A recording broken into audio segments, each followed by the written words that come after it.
విద్యార్థినులను కన్నబిడ్డలుగా చూసుకుంటూ వారికి దిశానిర్దేశం చేయాల్సిన ఉపాధ్యాయులు ఆ వృత్తికే మాయని మచ్చలా ప్రవర్తిస్తున్నారు. విద్యాబుద్ధులు నేర్పించి సమాజంలో ఉత్తమ పౌరులుగా తీర్చిదిద్దాల్సిన టీచర్లు కీచకులుగా వ్యవహరిస్తున్నారు.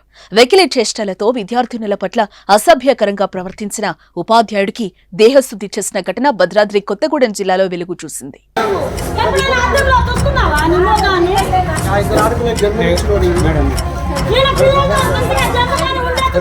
భద్రాద్రి కొత్తగూడెం జిల్లా ఇల్లెందు పట్టణంలోని ఎస్టీ ఆశ్రమ పాఠశాలలో రామ్దాస్ అనే ఉపాధ్యాయుడు భౌతిక శాస్త్రం బోధిస్తున్నాడు.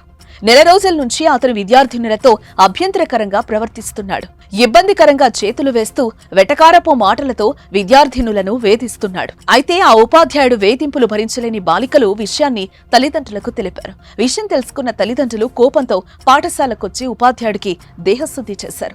ఆశ్రమ పాఠశాల ఇన్ఛార్జ్ హెచ్ఎం పద్మావతి ఫిర్యాదుతో ఫోక్సో కేసు నమోదు చేశారు పోలీసులు. అయితే రామ్దాస్ కు ఇలాంటి పాడు పనులు చేయడం, కూతురే వయసున్న వారితో అసభ్యంగా ప్రవర్తించడం కొత్తేం కాదు.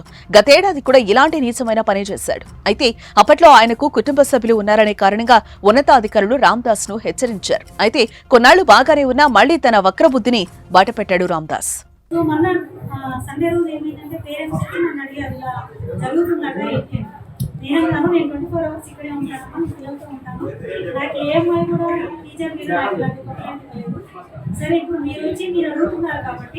నేనైతే తనతో మాట్లాడతాను.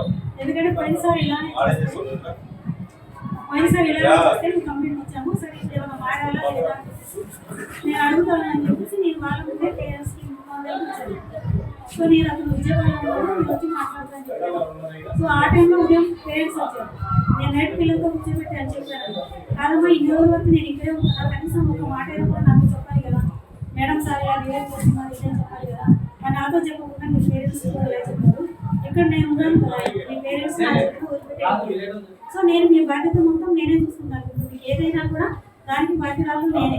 కనీసం నాకు ఒక మాట కూడా చెప్పకుండా మీ పేరెంట్స్తో చెప్పాను. సరే నేను ఆయన వచ్చిన తర్వాత నేను అడుగుతాను. ఆయన తప్పని తెలిస్తే కనుక ఆల్రెడీ నేను కంప్లైంట్ ఇచ్చాను ఉన్నాను కాబట్టి ఆయన ఇక్కడ నుంచి తీసేద్దామని చెప్పేసి నేను పిల్లలతో చెప్పాను.